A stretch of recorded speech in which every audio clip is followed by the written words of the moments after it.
Business is simple. It's just not easy.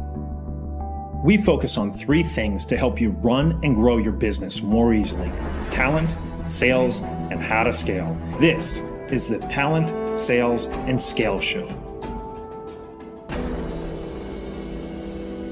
Everyone, Bryan Whittington with this episode of the Talent, Sales, and Scale Show. We have Josh Wagner on the line with us. He's a host as well. He's a host of Love Selling, Hate Sales. He's currently in enterprise account sales with Shift Paradigm, and he brings a different perspective. Now, a couple of episodes back, we had Dave Curlin on, and we were talking about how do you identify good sales talent. And that's whenever I ran across Josh, and I thought, hey, this is kind of curious. This guy went from pharmaceutical sales with Josh. You might push back on this.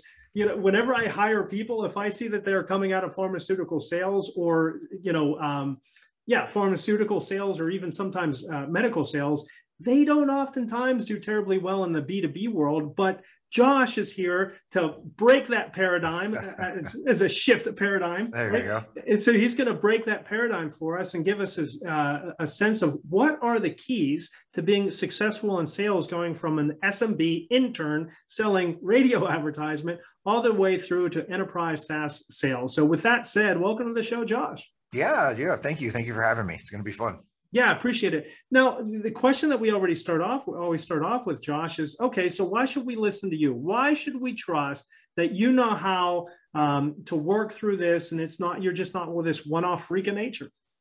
Well, I can say that for the past 20 years, I've been selling in some capacity, and I've grown every single year. So if we want to use the dashboard or the measuring stick for sales as income, we can use that as a measuring stick, right? So over the past, 8 years that I've been at this organization, I've grown every single year. My income since year one has octupled, and I think I'm pretty darn good at this stuff. Nice, octupled. That's something you don't get to say every single day. That's right. All right, cool. Now, so walk us through this. I mean, whenever you started off, how did you break into sales? I mean, what made you think, oh my gosh, I'm going to definitely get into sales here? Well, it's interesting. One of the things I often say on my show is that nobody went to school for sales. Amen So, that, right? It's not necessarily a direct career progression. And like a lot of folks, you fall into it one way or another. When I was in college, I went to broadcast school. And, when you're in broadcast school, you do the journalism side, but then you also get into the business management side a little bit. And I had this one teacher who said, you should really explore the sales side of this business, because you don't strike me as the type of person that wants to work every holiday, every weekend at night. You seem like you have a little bit more of that business sense to you. So he dropped me into his buddy, who's the GM of a small AM radio station in the Scottsdale area. I walk in the door, the guy says, hey, Norm speaks highly of you. Welcome. Here, let me show you your desk. Here's the white pages. Here's the phone. Have at it, kid. And I'm like, what the hell is this? So wait a second. So before you go on, we have to explain to a lot of people, what in the world are the white pages? Yeah, right. So before, you could just do a Google search, or you had Zoom Info or whatever database digitally that you could just pull and curate lists with the click of a button. You basically had to open this book that was, 6 inches thick. And in the white pages was the business one, right? Or was it? Yeah, correct. The yellow page. Well, the yellow page. Yeah, you could go to yellow pages, but the white pages had a business section.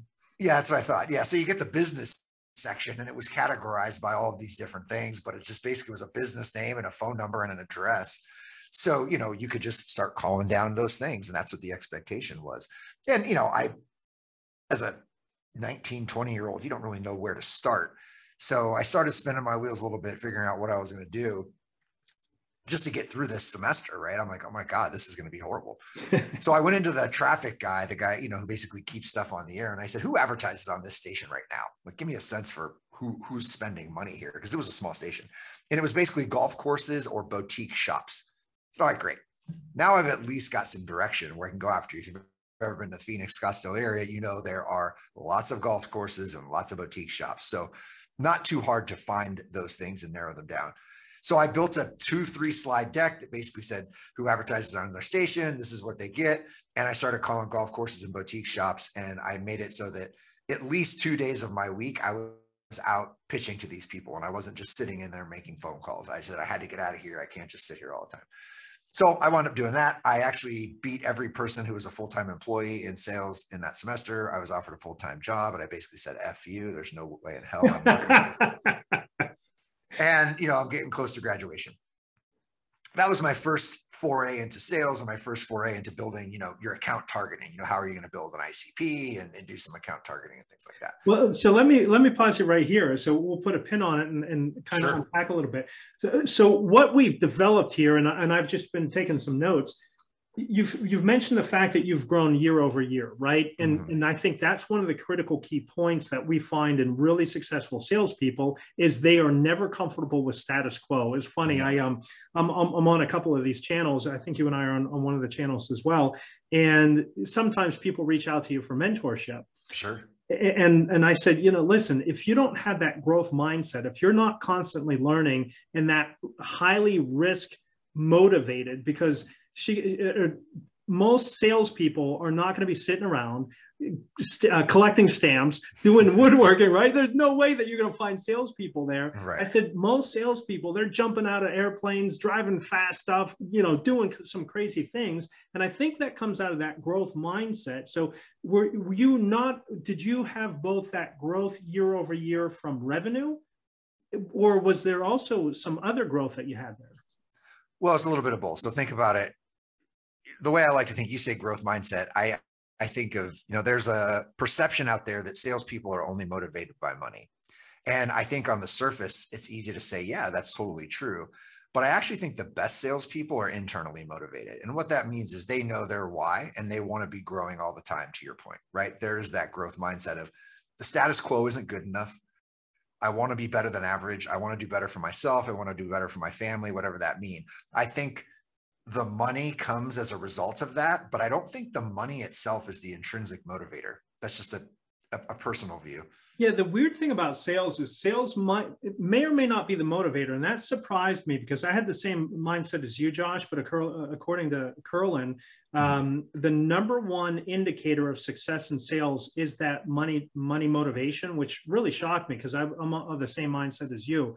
However, sales, unlike anything else, I think, well, really two: sales and leadership. If you're that CEO, founder, right, that revenue, that's your scorecard. For sure. Right. And so the only thing that does is tell you how well you've done.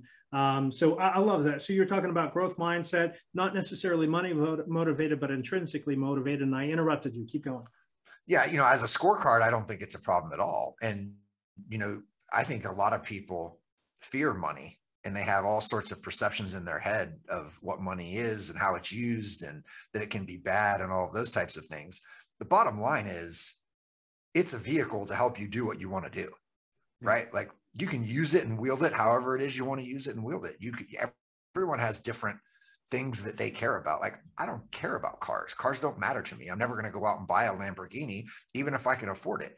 I drive a pickup truck. But then again, I love my house. I'm going to put all kinds of money into my backyard and my gym and my house and all those types of things. Like one's not right versus the other. It's just what people care about. And you can't do any of those things unless you have the money to do it. And like you said, if you're producing revenue for somebody else in an organization, there's intrinsic value in that, right? And you're going to be compensated for it. So, I don't think the money itself is the motivation. Yeah. And I like what you said there. Don't fear money, because oftentimes people are worried about talking about money. They won't have those decisions, or they'll sell out of their own pocketbook as opposed to selling the value. And right. I think that's a critical key point. Good. And then you also talked, I was expecting you to say, whenever that one person said, oh, Josh, you should get into sales, you threw me whenever I was expecting you to say, because you're a people person, but that's not what you said. I can't remember the exact words. I think you're more business minded or had better business acumen. Is that what they said? Yeah. It seemed that you thought more like a business person, right? You had more of that just intrinsic, hey, you're curious about this. You want to know how things work, and not necessarily just sitting behind the microphone and which I love, right? Like this is the reason I podcast and I go on these shows is because I did have a love for that, right? And the new world of podcasting actually gave me an outlet to do something that I loved when I was a kid. So it's just a kind of a little sidebar, but yeah. Yeah, and I like what you said there. So not only that business minded, but you mentioned curious, which is Right. another key phase. So out of that short little brief story, we found that your year-over-year growth, you're money motivated, but not driven strictly by money. So you're probably more others focused, which comes from that curiosity. And then you also laid out, you created your ICP list, that ideal customer profile list. And that was before anybody was even thinking about doing that. So Very rudimentary, but yeah. yeah. So how did you go about even, you're 19 years old. How did you figure that one out? Well, I didn't know where to start, right? When you just have a 4 to 6 inch book in front of you with thousands and thousands of names in it, you're going to run into a lot of walls real quick. And it's going to be very unmotivating, right? To sit there and just call a bunch of random people that don't know who you are. So, if I didn't figure out who we were already being successful with, I mean, that's always your first start. Your best customers are going to represent what your future customers look like. So that was just a minute in my head that said, all right, if I can figure out what the people look like that actually spend money with us now, then I should be able to go find more of them. And since I was in the Phoenix, Scottsdale area and it was golf courses and boutique shops, it wasn't that hard to find them. Yeah. And the other cool thing is, so that's problem solving. Most people don't problem solve. They just do. They get so stuck in the busy, so stuck in the, I'm working hard. And in reality, if they would just step back and do a little bit of planning and identifying the problem to solve for, they'd be so much better off. And the last piece that you mentioned, and I think in that short, brief conversation, was time blocking. You identified 2 days that you were out of the office to time block. So you had multiple different ways of prospecting. It's not single channel, but omni-channel. So my guess is you were doing those cold calls, you were outdoor knocking likely. Did you have anything else mixed into that? Yeah, I mean, this was early days of email, right? So it wasn't super saturated, and it was not batch and blast by any stretch of the imagination. It was whatever was the email.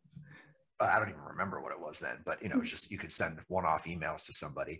That was about all. It was just phone and email at that time. Social media wasn't really a thing. This was probably 99, 2000. So, people weren't on LinkedIn or anything like that. Probably outside doing rubber chicken lunches and everything else. Yeah, exactly. But, you talked a little bit about what are some of the things, the curiosity and this and that. I'm actually not that process of a driven person. I'm a little bit of a cowboy.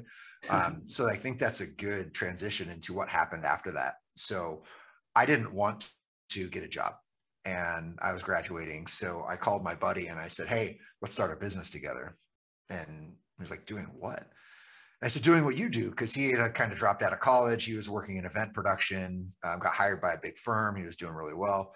And he said, well, you don't know anything about that. And I said, no, I don't, but I'll let you do it. And he hung up on me. And then I get a call from him 2 weeks later. He's like, all right, listen, I'm coming home. Let's do this. I'm like, all right, cool. So, everyone starts a business with no experience, no money, and no contacts, right? Like that's exactly. That's pretty much the way to do it. Yeah. So that's what we did, right? And this was 2002. We started our business. We were doing live event production and some video production in what was video production in those early days. And what we found really quickly was we were moderately successful, right? Like I had to go out and find channels. Like I had to find some channel partners because we weren't a big enough name. So I started reaching out to these people I did know, and everyone would take a meeting, but it turned out to like, listen, you have no track record. I can't just bring you in, because I had, I went to a pretty affluent high school in the Phoenix area. And so I had a pretty easy network I could tap into out there. Yeah. And everyone, like I said, it was easy to get a meeting, but everyone was just like, man, I just can't risk, you're nobody. Like, we don't know, you have no track record, you have no customers that can vouch for you, you have no this, no that. So I learned pretty quickly that we had to find some channel partners where we could subcontract the type of work we wanted to do. And we found a really good one in the automotive training industry, where they needed a lot of the logistics and event production and things like that. So we took on that piece of their business, and we're pretty successful with that. We wound up doing video work on the side and this and that, not on the side, but as a lower tier service. But what we learned, and the reason that business didn't keep on, is that we didn't really build a business for ourselves. We built jobs, right? There was no scalability. If we weren't hustling, we weren't making money. But at the same time, the thing that came out of it was I learned about a P&L statement, a balance sheet. I learned about cash flow. I learned about all of the things that, even though it was a two-person company, the executives of a company have to care about in order to survive. That in itself, that just inherent knowledge of what happens in a business and how a business runs, even though it was maybe a $300,000 a year business, applies to a $300 billion business. Right. Yeah, it's kind of funny how the same principles apply. There's just some different zeros. And if you can speak to that, the business acumen, again, we brought it up, it's terribly important. And I like also that it's lessons learned, right? The biggest ways that we can learn is from our failures, unfortunately. I wish it was that whenever we won, that's whenever we learn the most. Yeah, but unfortunately, it's the lessons learned. All right. So you went there, you got hung up on by your buddy. Go ahead. You had something to say. No, not at all. So, that business lasted 4 or 5 years. And like I said, it wasn't really a business. We created some decent little jobs for ourselves. But when it was time to move on, we were both actually getting married the same year. And we were traveling a lot. I mean, we were on the road probably 10 months out of the year. And like I said, it wasn't super sustainable. So we wound up going our separate ways and figuring out, what we were going to do next. And I wound up taking a job in sales for an e-learning company that was pivoting its business at the time. And what I mean by that is they were a traditional production business and they got crushed by 9/11. They had big airline clients and things like that. So like, how do we take these resources and pivot them into something that's more modern? So they were trying to figure out in their book of business, who could they pivot into e-learning, and then what would the future look like? And that's what they brought me in to do, essentially, was try to figure all of that out with the owners. And what was really, really fun about that is I learned so much more about business because the way we tackled the market was e-learning was maybe not as sophisticated as it is now, but it was already saturated. You weren't going to go into corporate e-learning brand new at this point and be successful. Right. So what we did was identified niche vertical markets where there was high compliance, but low sophistication. And we brought in our platform and said, listen, this gives you all the capability to track and report from a compliance standpoint, but we bring subject matter expertise to your industry. And the way we did that was we found an SME in that business who was doing like live trainings or things like that and said, hey, how do you want to get another income stream for you? Partner with us. We'll turn all of your curriculum into e-learning, and then you can make money off of how we sell it. Right. So what we wound up doing was creating a shared service around their core business. And when I was there, we spun up 5 different vertical market niched businesses around this e-learning platform. So I got to start a new business every little while, create partnerships. I learned about channel sales. I learned about how to partner with people. Obviously I had to go out and sell it. Right. So, I wound up going to events, and at this point is also where I got into marketing automation. So there's a little bit of a story in there. During that time, I connected with who is now still my current boss, Justin Gray.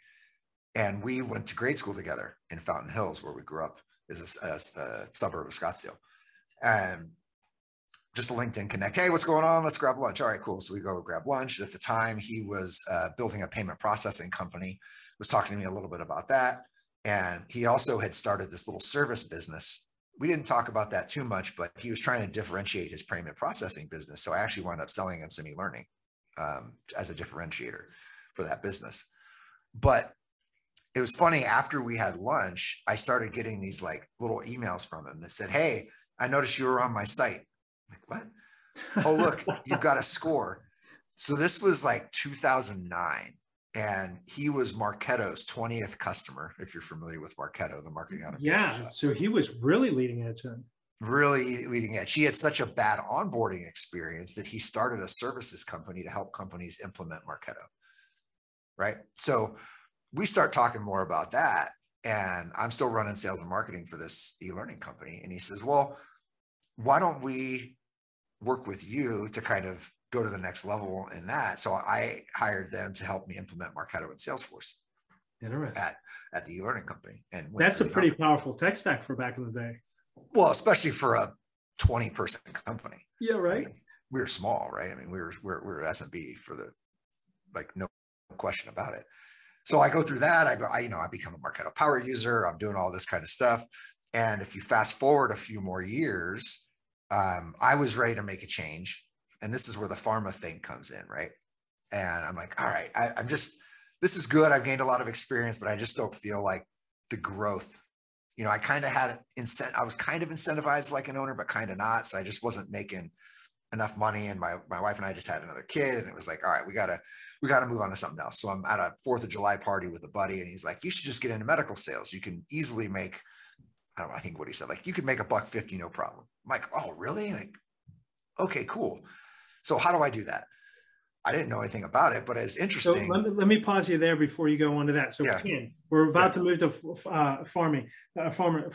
pharmaceutical. So what I like here is there's riches in the niches, right? The old cliche, riches in the niches. So you've identified 5 niches, and that's a critical key importance. And if you are struggling, you as the listener are struggling with how to go about identifying that position, because that's really what Josh did, is he positioned himself well. And I think you said you identified the niche of high compliance. Was it low technology or low? Yeah, low sophistication. Low sophistication, right? So able to do that, and that stood him apart. So even though he was in a super loud space, he was able to niche down and differentiate himself in that. So a really good resource is if you listen to or go back and listen to, I forget which podcast it was, but look up April Dunford's Obviously Awesome is a really good way of doing it. Are you familiar with her, Josh? Yeah, I am.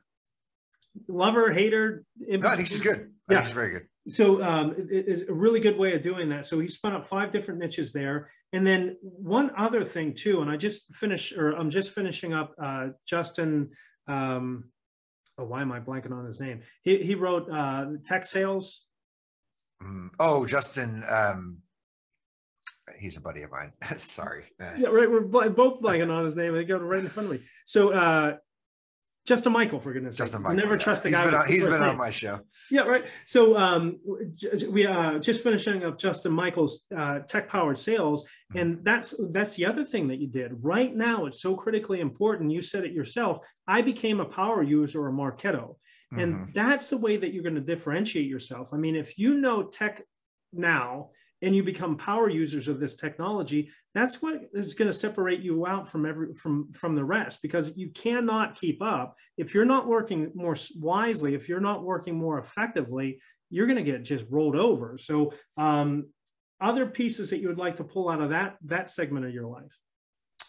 Yeah, I think that it was like I said, a very good learning experience. I was growing, but not growing fast enough for where I was in my life and where I was getting to be. And to your point around niching, like I always say, niche wins. Like you don't have, if you're all things to all people, you're nothing to no one. And if you can niche to a point where you dominate just a very small segment, you're going to be so much more successful than trying to own everything. Like there's only one Amazon for a reason. And they're unique. They're the true definition of a unicorn, right? Yeah. So, I do think that you're onto something there with the niching down concept. Yeah, 100%. So, all right. So we did that. Oh, and this is the other piece for the sales leaders and the sales managers. The reason Josh left, the lack of opportunity, the lack of growth. And so make sure the number one thing that I hear whenever we're looking at new salespeople to come on board to one of our clients, why are you leaving? And it's so often I'm being micromanaged, which you have to be careful. That could be code for I don't want accountability, right? Or there isn't any learning or continued development there. So those are the number one reasons that we hear. So you moved on, and $150 back then was pretty decent money. So you moved on to pharma. So talk to me about how did you went into pharma? Yeah. So like I said, I'm in a swimming pool with a buddy and I'm kind of complaining about what I should do next. And he says, well, my wife's in pharma. If I were you, I would just get, either med device or pharma or something. You can easily take that next step. I'm like, okay, well, I don't know anything about it. How am I going to do it? And actually his wife was really cool. She went through with me, like, here's what you need to know. Here's kind of like the playbook that I set out. Here's how you get interviews, this and that. I'm like, all right, cool. So she was super helpful. And it was the craziest thing. Like, when I got out there, they love people who came from B2B sales. I bet. They love it, right? Like that was, and it's funny. They actually didn't really want to talk about my most recent job. They wanted to talk about the company I failed at that I started. They're like, this is fascinating to me. Talk to me about this company. What'd you do? Why'd you do it? I just gave them the same story I gave to you. And we talked about my sales experience at the e-learning company where I was for 7 years. It wasn't insignificant. Very, very little. Yeah.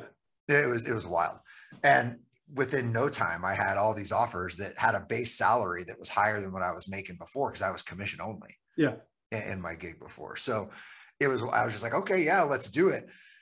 And I get in, I start doing the job. I go out to New Jersey for the training. And one of the things, and I don't want pharma people to take this the wrong way, it felt very unsophisticated to me, because what I came to find out is, in a highly regulated industry where the white lines are clearly painted for you. Again, I'm a bit of a cowboy. I'm not much of a rule follower. You're a walking billboard. You can't really go into a doctor's office and have a strategic conversation. You can only say so many things, and you're frankly interrupting them. And then you have no control. So you don't get them to sign anything. You hope that when they see the condition that you're selling the drug for, you hope they think of your drug. You then hope that they think of it and write a prescription for it. Yeah.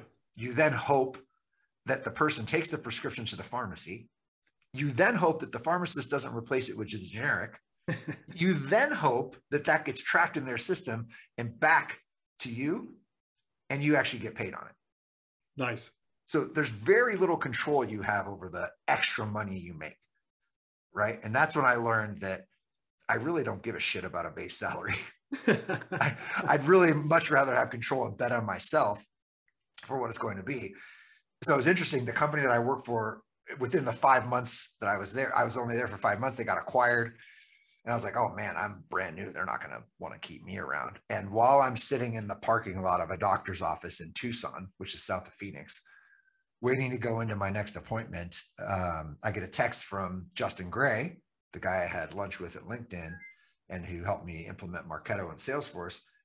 Hey, I need someone who understands this stuff to come sell for me. Why don't you come over? Like, done. Let's do it. So I go do an interview with him and his head of delivery at the time.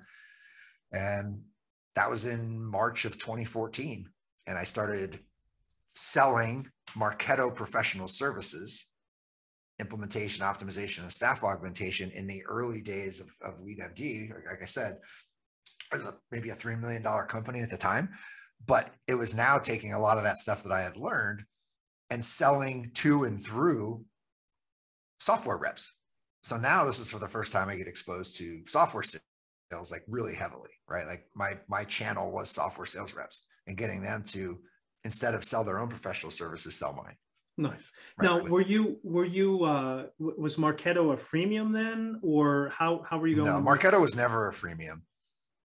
So in those days, they were selling probably 20 to 70K ARR deals. And we were selling anywhere from 10 to $35,000 implementations. Nice. Okay. So now you were selling, and did you step right into an enterprise sales position, or where did you step in at?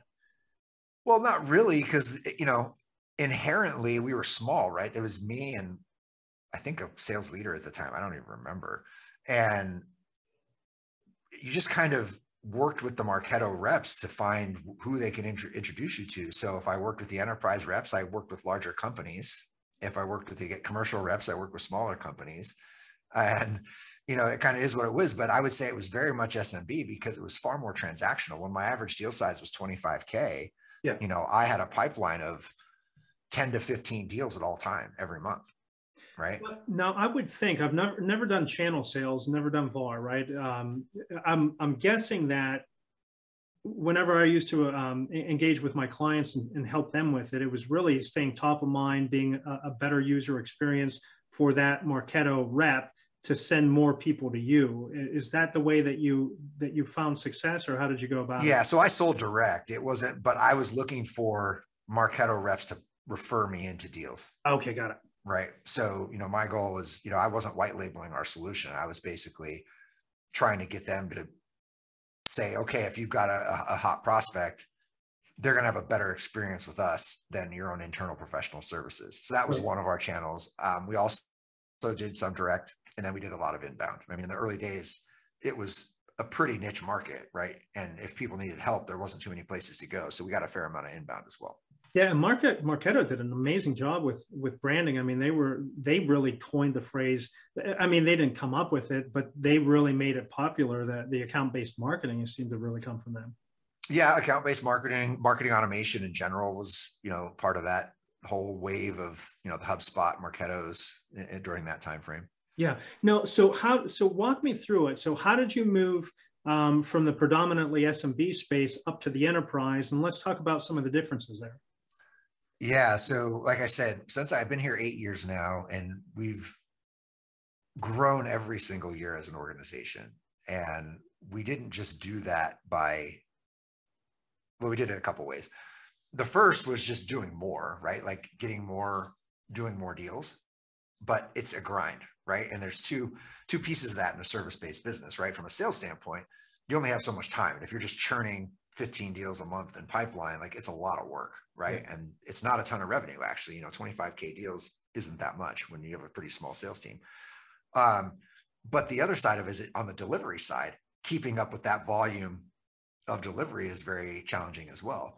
So each and every year, we made a very distinct point to expand a little bit, right? Think a little bit bigger, talk a little bit bigger.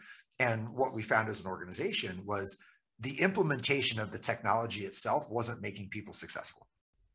So we started understanding that there were services surrounding just the implementation that we could bolt on and start increasing the value prop to our customers. So, what started as only selling Marketo implementation, optimization, and managed service grew into, well, now we do data hygiene. Now we do buyer personas. Now we do lead management and buyer journey mapping. Now we do this. Now we do that. And what we were then, and you fast forward to today, we're a consulting company, right? Yeah. We have, you talked about big management consulting when we were doing pre-show prep. We have some elements of management consulting, like go-to-market audience intelligence. We have operational effectiveness. We have data management, data architecture. And then we have how you, like more of the agency type stuff, like how you actually campaign and your channels that you go to market with. So each year we just got bigger and bigger and bigger. And I finally hit that inflection point where it's like, I like the big strategic deals. I like building business cases.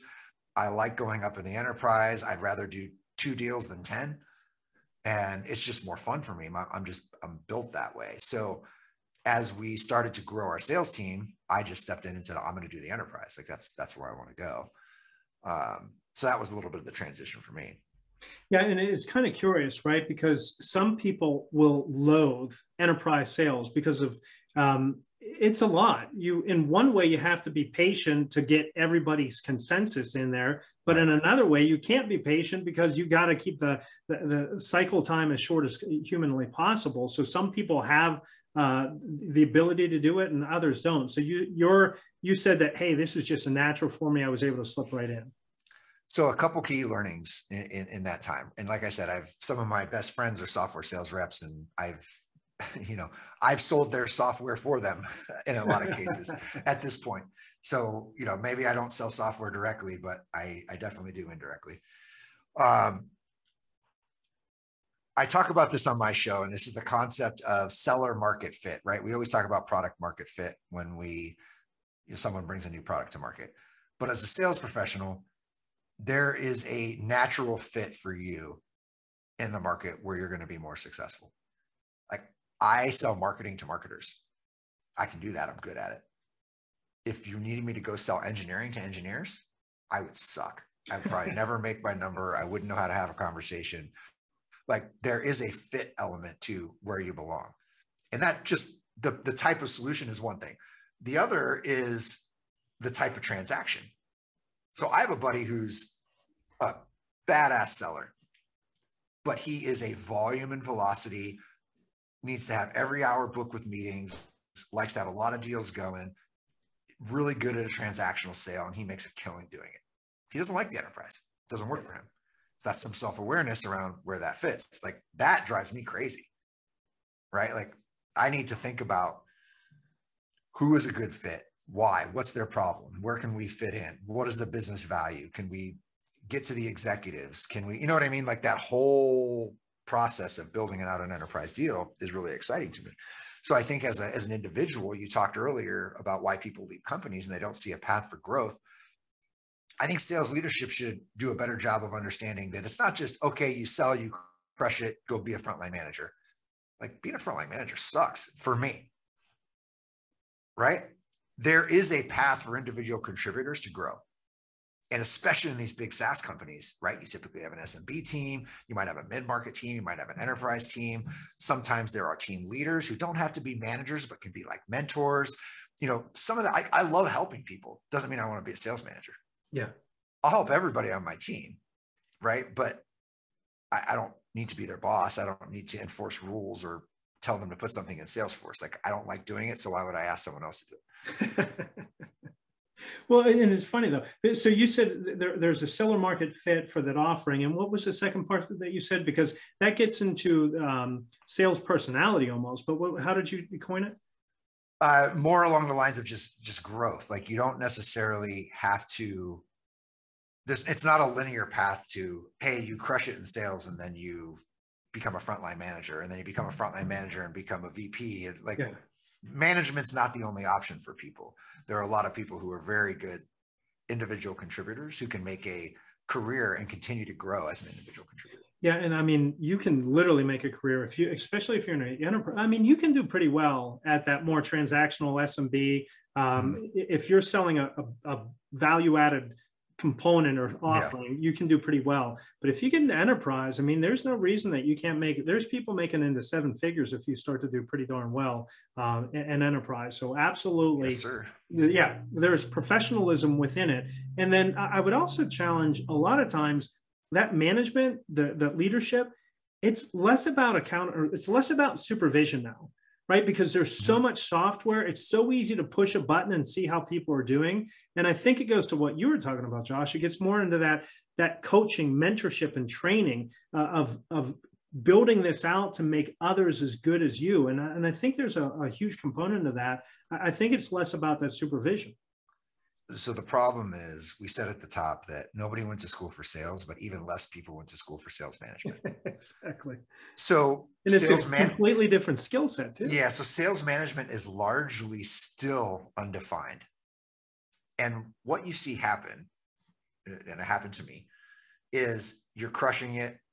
Now it's time for you to take the next step. You should be the head of sales, or if you're in a big company, you're a frontline manager. If you're a little company like me, you're the VP of sales. And there's no playbook, and there's no real set of expectations for what you do in that role. And it's the craziest thing. And I've seen it so many times. You bitch about, logging activities in Salesforce and this and that and that. I would never do that. And then as soon as the role switches, that's all you do, because you don't know anything else. There's no like good guide. So unless you get put into a situation where you have a great mentor who can talk you through what sales leadership is, you're organically maybe just a great coach, I don't know, you're going to fail. But right? What makes it even worse, Josh, is most people like you who are naturally gifted salespeople, they have no idea why they're good. They're like, I don't know, you just go out and do it. You just go out and figure it out. Come on, kid, just work harder. And that's their coaching, right? They have no idea how to bring process and playbook. You were talking about your friend's wife who walked you through the playbook and how to do it. I mean, that typically doesn't happen. In the old days, that's how I grew up, right? Hey, here's a phone book. There's a phone. Good luck, kid. Yeah. Let me know how it goes at the end of the day. Don't suck or we'll fire you, right? And that was onboarding back in the day, and that was acceptable. So it's completely different along those lines. So a couple of things out of this. Know who you are. You talked about it a little bit earlier, Josh, is have that self-awareness. I think self-awareness is so important and so underrated.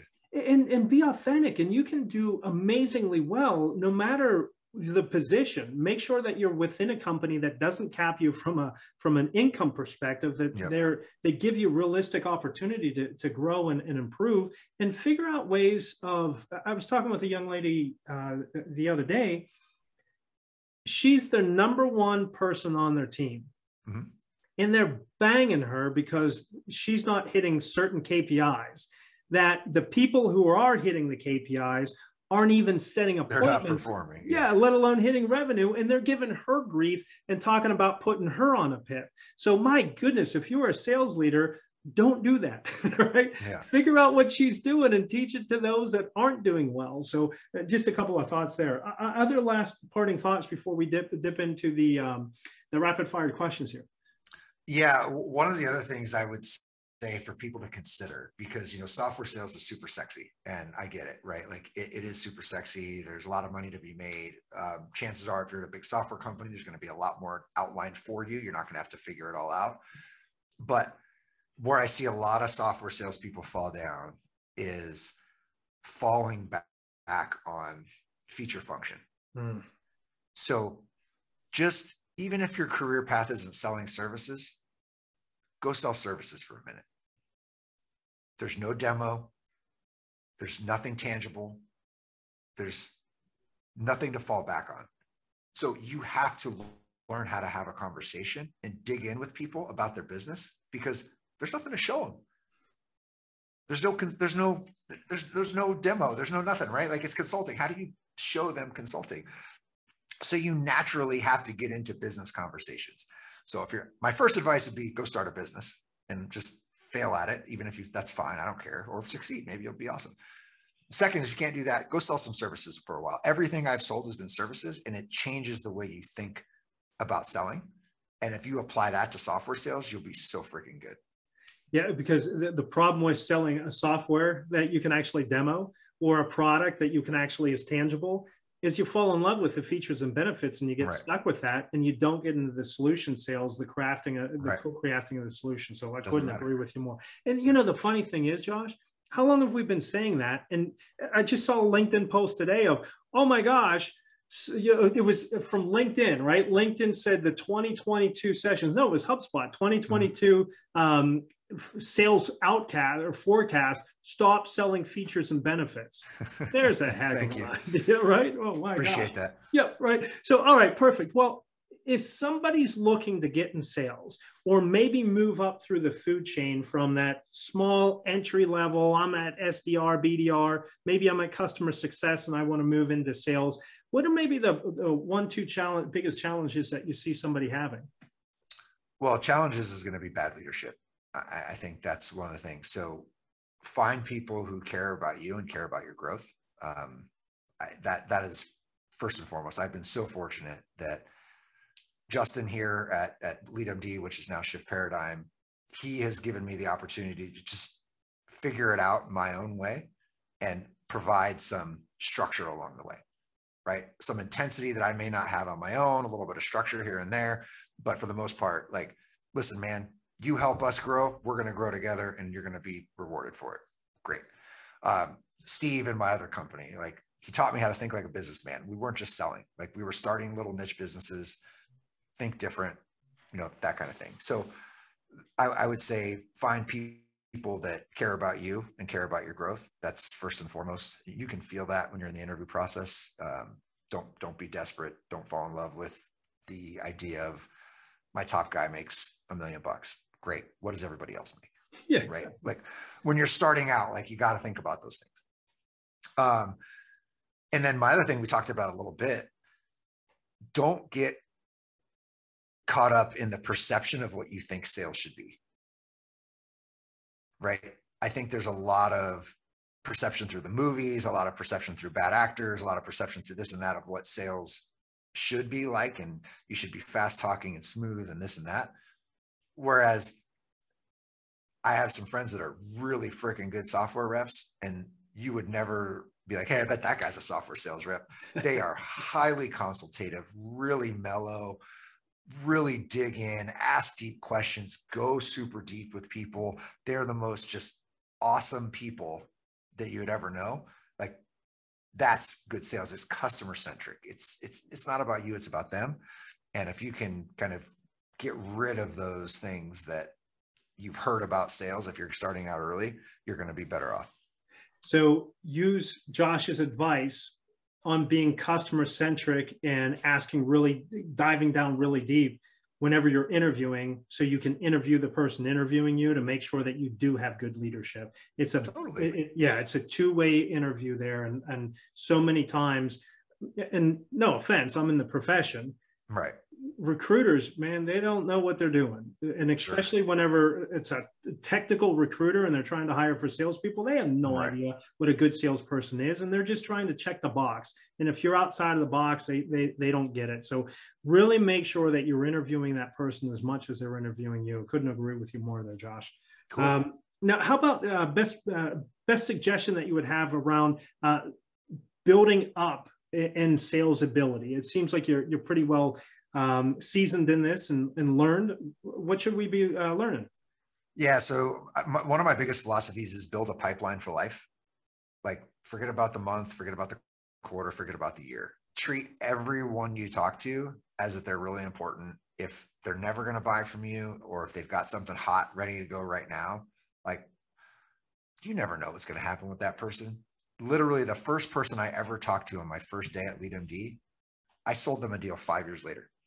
It was the craziest thing. And this, the truth is it's there's a woman named Amy Volas. I've been on her show. She's been on my show. And she says it's a big, small world. And it's so true, right? Like, it seems like it's vast, but just treat people the right way. And that is going to help you build just this network that has intrinsic value. And honestly, there's nothing I could say more than just building a really strong, powerful network. It will help you open doors more than you could ever imagine. Yeah. And it's pretty curious, right? Because there's only 3 to 5% at any given moment ready to buy what you have. Right. And so it's going to take a while. So that 3 to 5 year time horizon is important. Now, curious, how are you managing your time? If you're treating everybody well, how are you managing your time? Because I'm sure that you're disqualifying, treating some, taking them through a shorter process, different process, yet maintaining that relationship. So any golden nuggets in there from that? Yeah. One of the things, your time is obviously very valuable, but the word qualification rubs me a little bit the wrong way. Just because, yeah, sure, you have to qualify from a time perspective and things like that, but nobody wants to be qualified. Like, they just don't. So again, focus on the person, focus on what they want, and be super honest right at the front end. A quick thing, listen, this sounds awesome. This sounds like something that you really need to figure out for your business. We're not the right ones. We're just not a good fit for you. And I think you should move. But guess what? I know this person who might be a better fit for you. Okay. That quick little thing of we're not a good fit, instant trust builder, credibility, they will come back. The second piece of referring them to somebody else who might be a good fit. Now you've just opened another door with that person who's going to say, oh man, Josh is awesome. He sent me that deal. If I ever think of somebody, I'm going to send him a deal. Right. So like all of a sudden you've just grown your network instantly by just identifying a wrong fit, passing them on to someone else who you have built some sort of a trusted relationship, and moving on. You don't need to nurture that relationship anymore. You don't need to spend the time on it. It'll come back around, I guarantee. They are the best evangelists for you. Couldn't agree with you anymore on that one. Now, resources that you might recommend, books, podcasts, guides, anything along those lines? Yeah. So one of my favorite books is Christopher Voss's Never Split the Difference. It's a Great negotiation book. It's about hostage negotiation. It has nothing to do with sales, but it has everything to do with sales. You can use that stuff. You read it and you will find yourself playing and tinkering with that stuff and watching like Pandora's box of magic start flowing out in your negotiation. It's crazy. It's all human psychology stuff. It's really great. You mentioned Justin Michael. Justin's a great guy. Jake Dunlap, he's a great guy. Been on my show, good friend of mine. His show is awesome. He spits out a ton of great content. Yeah. Sounds good. I love them. All right. So now what do you see coming down the pike? What's the future hold for you? For me? No, in your world, right? So what are the things coming down the pike from a technology perspective that has you kind of maybe a little bit concerned or going, oh, this is going to be great. I can't wait. I think that especially everyone likes to say that things are dead. I don't think anything's dead at any given time, but I do think we're going to have to get more and more intelligent and more targeted with how we try to engage with people when we're prospecting. And I have this concept that I talked about on a show with somebody. We were brainstorming about prospecting because it's harder to get a hold of people through the phone and through email and all these types of things. As you move up into the enterprise, I think that we're going to be the seller is going to have to play more and more of a quarterback role. And part of that quarterbacking is arming your executives to do very strategic executive prospecting. Think about it. If you sell financial services software, one of the biggest problems we see in sales is you ask the most least experienced people to have business conversations with the most experienced people in this organization. So you have some SDR calling in a CFO who has no idea what a CFO's day in life is like. Right. But now, if you're in a deal cycle and you say, listen, I've identified these 5 companies. These are great fits for our solution because of XYZ. My research tells me that they're going through this, this, this, and this. They're a perfect fit. Now you arm your CFO to reach out to their CFO. There's an instant credibility, instant connection, instant conversation. They can do that. I think that there is a future state, especially in the enterprise, where quarterbacking in sales and prospecting in enterprise sales is executive wrangling, I guess, or should I say? Yeah, well, actually, it's a really good point. I mean, you talk about multi-threading to a whole new level. I forget there's an exact term for that, but it's where you have that peer-to-peer engagement. So that's going to become even more and more important.